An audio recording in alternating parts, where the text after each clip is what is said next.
পাখিদের ভবিষ্যৎ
পাখি, এই গাছটা ছেড়ে আমরা দূরে কোথাও যাই, অন্য একটা গাছ খুঁজে সুন্দর একটা ঘর বানাই। দুদিন পর পর ওই একই কথা, নিজের কাছে যাও, খেয়েও না আমার মাথা। আরে দেখ না পাখি, এই গাছটা কেমন নানান জাতের পাখিতে ভরে যাচ্ছে। তোর সাথে নিরিবিলি বসে দুটো কথাও কইতে পারি না, করতে হয় মিনমিন। আরে এই ঘনবসতির চাপে পিষে প্রাইভেসি আর রইল। ঘরে আমার মিলছে, করবে তো খেয়ে বসতে পার না, উনি খেতে চান, থাকার জায়গা কি আছে তাই নিয়ে বসে থাকো। নিরিবিলি বলা কথা আপাতত তুলে রাখো, সারাদিন টোটো করে গান গেয়ে বেড়াও, দুনিয়ার হাল কি করে রাখো না কোনো। আমি বলাই সংসারে ঘানি টেনে গেলাম। মা, কি এমন অপরাধ করলাম আমি? একেবারে সংসার নিয়ে টানাটানি। সংসার নিয়ে নয় গো, থাকার জায়গা নিয়ে টানাটানি। আর সাথে কি আর করছে সবাই, এই এক গাছেতে ভিড়, বাধ্য হয়ে আসছি ওরা। হ্যাঁ, আর কথা নেই, বাধ্য হচ্ছে। আরে খুঁজলে পরে আশেপাশে গাছের কি আর অভাব আছে? আছে আর কুড়ে যারা ভিড় করছে এসে না আসতে, কারণ এই তো মানা যেন একটু সালাই খাচ্ছে। তোমার সাথে তর্ক করে বৃথাই হচ্ছে সময় নষ্ট। বিকেলে সভা হবে, সবাই এসো, বুঝবে সবাই। আমার পাখি দাঁড়াও না, কই যাও, আমাকে রাখি। ছানাটার জন্য খাবারের সন্ধান, তার সময় যে নাই। Tata, bye. পাখি তোমার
পশ্চিম ডালে যে পুরুষ শালিকটা গত মাসে মারা গেল বলছে ও নাকি না খেতে পেয়ে মারা গেছে। আচ্ছা আচ্ছা ঠিক আছে ঠিক আছে, চলো এই তোমরা এখন কি চাও সেই কথাটা বলো। অচিন বৃক্ষে বন্ধ বহিরাগত পাখির প্রবেশ। আর যে দুটো পাখি পরিবার নতুন এসেছে তাদের অন্যত্র বাসা বানাতে দিন আছে। কেবল গত মাসে পাখি সময়তে যাদের নাম ছিল তারাই এখানে অবস্থান করতে পারবে, অন্যথায় না জানি কবে আমাদেরই বৃক্ষ ছাড়া হতে হবে। জনাব আমাদেরই বৃক্ষ ছাড়া হতে হবে। আরে বললেই তো এখানে টুম করে কাউকে বের করে দেওয়া যায় না, মুশকিল হলো কি আমরা তো আর মানুষ নই। আচ্ছা তবে কি করা যায় দেখি, এক কাজ করো, নতুন আসা পাখিগুলোকে খবর দাও তবে শুনি ওরা কেন ঘর ছেড়েছে, কি হয়েছিল হয়।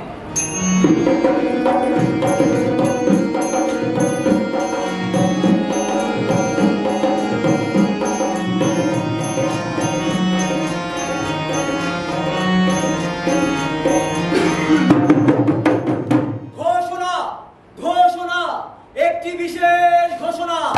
সভা হবে আজ, রাখো হাতের কাজ। নতুন আসা পাখি যত সভায় আসবে সময় মতো, সভা পাখি থাকবে হেথা, শুনবে মোদের সবার কথা। ঘোষণা ঘোষণা, একটি বিশেষ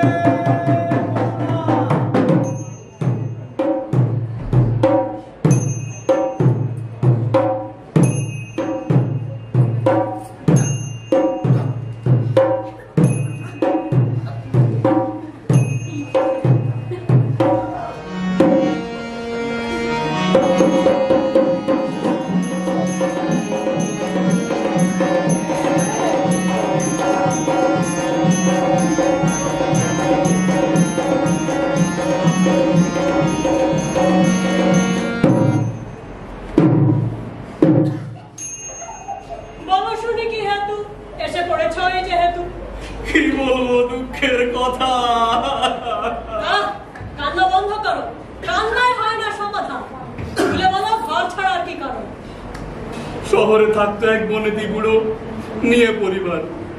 অভিজাত এলাকায় ছিল দোতলা বাগান বাড়ি, তার বারান্দার কার্নিশে তার ছিল আমার বাসা।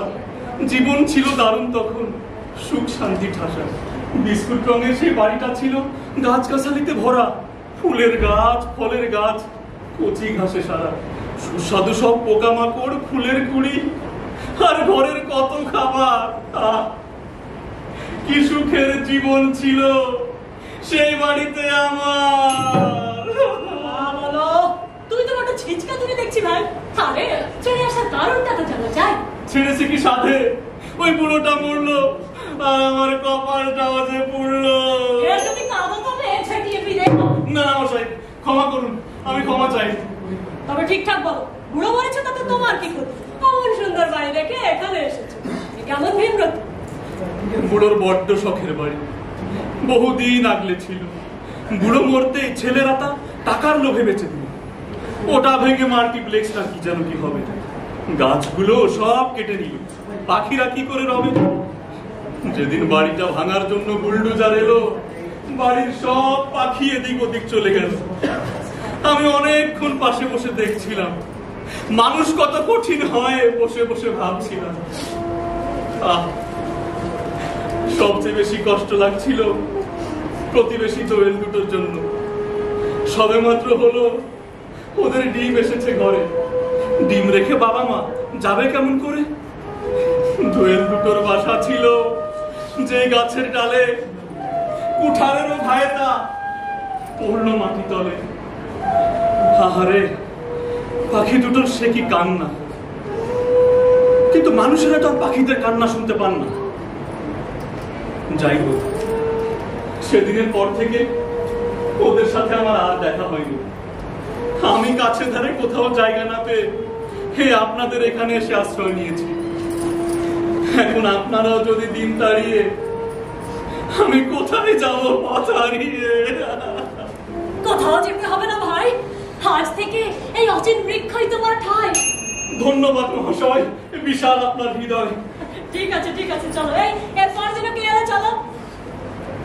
বুলবুলি, তোমার কাহিনী শুনি, বলো। নিশ্চয় করে বলতে পারি, ওর কারণে এসেছি। তুমি বড্ড বেশি কথা বলো, ওর মুখ থেকেই শুনি, চলো বলো বলো। জনাব, এখান থেকে আধবেলা উত্তরে এক বাগান ছিল শহরের প্রবেশ পথের ধারে। সেই বাগানে বহুকাল ধরে ছিল মোর বাস। খানা খাদ্যের দুর্ভাবনা ছিল না। কি দারুণ ছিল সে আমার। তবে ছাড়লে কেন বোকা? এখানে মরতে এলে না কে একা? তোমাকে কথা বলতে করিনি বারণ। ছেড়ে আসার নিশ্চয় আছে কোনো কারণ। ঠিক ঠিক বলেছেন আপনি। ব্যাপার হলো এই, বাগানটাতে মানুষের চোখ পড়েছে যে পাখিদের কি সাধ্য আমরা ঘর ছাড়তে বাধ্য। কেন? কি করেছে মানুষ? শহরে বাড়ছে মানুষের সংখ্যা, সাথে সাথে বাড়ছে পাখিদের সংখ্যা। মানুষেরা করছে আরো আরো বাড়ি, রাস্তায় নামছে শত শত গাড়ি। তাই মানুষেরা ওদের সুবিধার জন্য রাস্তা আরো বড় করছে। আশেপাশে যত গাছপালা আর বাগান ছিল নির্বিচারে সব কেটে নিল। ওখানে এখন চারিপাশে শুধু গাছেদের লাশ। তাই বাধ্য হয়ে ছাড়তে হলো এতদিনের আবাস। এই যদি হয় ঘটনা, তবে বাকিরা কেন এলো না? বাকিরা উড়ে গিয়েছে দক্ষিণে, নতুন জায়গার সন্ধানে। আমার বয়স হয়েছে অতি, নেই আগের মতো গতি। অত দূর যাবার মতো শক্তি এখন নাই। অতি কষ্টে এসে এই অচিন বৃক্ষে নিয়েছি তাই ঠাই। এখন আপনাদের সমস্যা হলে যদি বলেন তবে চলুন। হুজুর, দিন দিন এক্ষুনি বের করে দিন। লোকালয়ে অনর্গণা দেখছি তোমার কিছুদিন। এই মানুষের সাথে থেকে থেকে হয়েছে নাকি হৃদয়হীন? জি না জনাব, কেন বুঝতে পারছেন না? এখন দয়া দেখাবার সময় নয়, পাছে নিজেদের দিকে থাকা দয়া হয়। আরে মানুষের কাজ মানুষ করেছে, মানুষের স্বভাব। আমরাও যদি কলহে নামি, আমাদের জাত যা। শোনো বুলবুলি, দুঃখ রেখো না মনে, আবার আসিবে ফিরে তোমার সোনালি দিনগুলি। বড্ড উপকার হলো আজ। জানাবেন যদি কাজে লাগি, যদি থাকে কোনো কাজ। কাজ? হ্যাঁ হ্যাঁ কাজ। শোনো পাখি সব, নতুন এক যুদ্ধ শুরু হবে আজ। মানুষেরা করছে প্রকৃতিটা ধ্বংস। ভুলো না, আমরাও প্রকৃতিরই অংশ। পৃথিবীটা করতে হবে আগের মতো সবুজ। এরা যদি নাও বোঝে, আমরা হব না অবুঝ। যাও পাখিরা, ছড়িয়ে যাও, দিকে দিকে আওয়াজ দাও। শোধ করবো গাছের ঋণ, গাছ লাগাবো প্রতিদিন। শোধ করবো গাছের ঋণ, গাছ লাগাবো প্রতিদিন। ফল খেয়ে বীজ ফেলবো, যেখানেই পাবো মাটি। পৃথিবীটা গর্ব আবার সবুজ পরিপাটি। সবুজ পরিপাটি। যাও যাও, ছড়িয়ে যাও, চারিদিকে আওয়াজ দাও। ছড়িয়ে যাও। পৃথিবীটা সবুজ করবো, তোমরা এসো গাছ লাগাতে। আমরা পাখিরা পৃথিবীটা সবুজ করবো, তোমরা এসো গাছ লাগাতে।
মানুষগুলো হতবোকা, বোঝে না নিজের ভালো, রাজনীতিক উপায় না খুঁজে ওদের কীর্তি ভালো।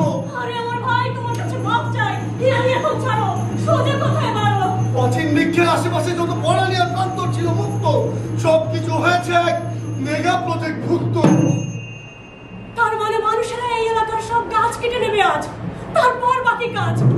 আমাদের দ্রুত অন্যত্র সরে যেতে হবে। সময় নেই হাতে, এক্ষুনি যেতে হবে আজ। ছাড়াতে গিয়ে কত দূর উঠতে হবে, কতদিন ছাড়াতে দূর কি হবে আমায় বলে দিন। জনাব, মানুষেরা দ্রুত পায়ে এগিয়ে আসছে। আমাদের এক্ষুনি বেরিয়ে পড়তে হবে, নাহলে দেরি হয়ে যাবে।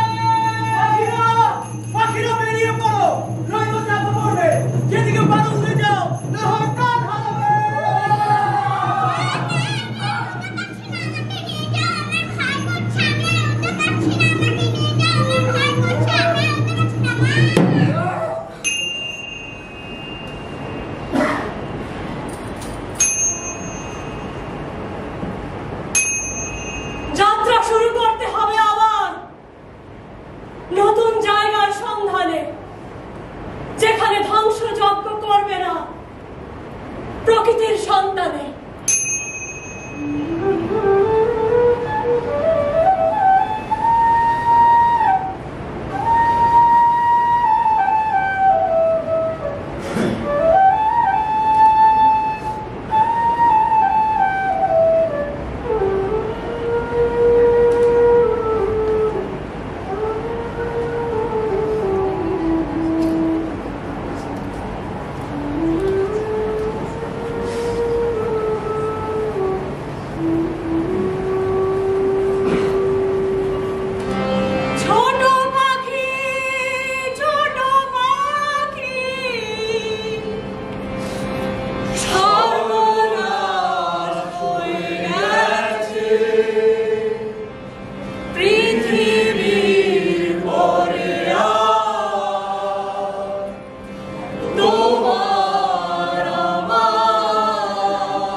কিছু নেই।